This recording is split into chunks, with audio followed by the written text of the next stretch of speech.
Let's take a look at your Wi-Fi installation and setup.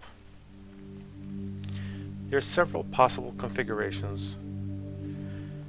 All involve your Wi-Fi router being installed within your sign cabinet. If you have a single-sided display, you will have your Wi-Fi router and your controller plugged in directly into your router. You may also have a receiver card from which will go out to your modules across your LED display. If you have a two-sided display, there are two possible configurations. One would be your controller, which goes out to the first receiving card, and then a network cable would leave the cabinet to the next cabinet's receiving card. The other possibility for a two-sided display is you have a single controller in one and another controller in another, and both need to have a network cable brought back to your Wi-Fi router. Let's take a look at the first.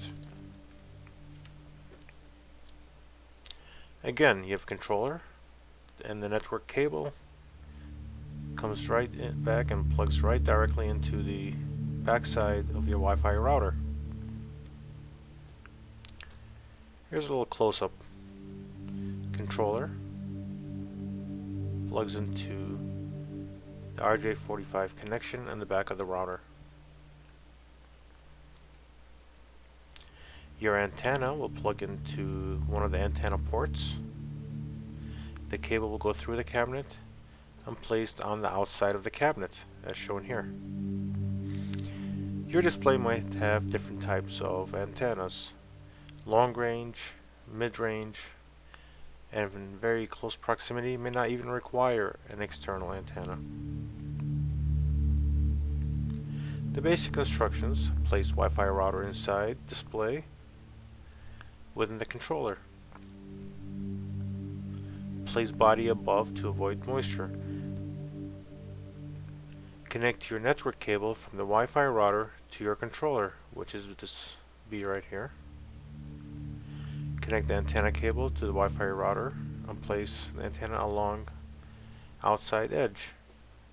Obviously, you want to put this towards the building or wherever the laptop or the Wi-Fi signal needs to transmit to. And you need to provide a power outlet for the Wi-Fi plug.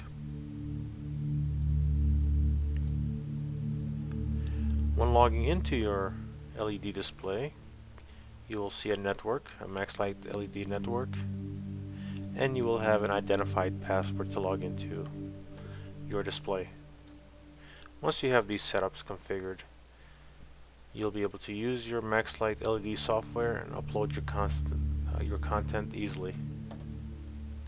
Looking at the dual controller, same configuration. The only difference will be is you'll have one controller with an IP address of 228, another of 227, and if you have multiple screens, you might have a third or fourth side.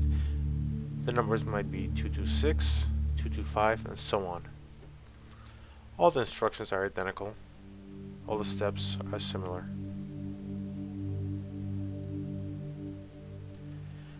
The last network connection type would be a direct cable connection.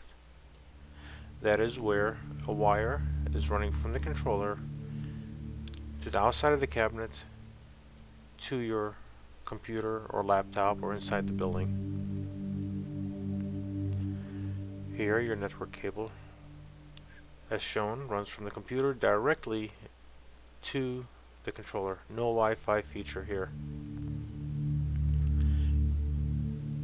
What you need to do here is modify your computer configuration network.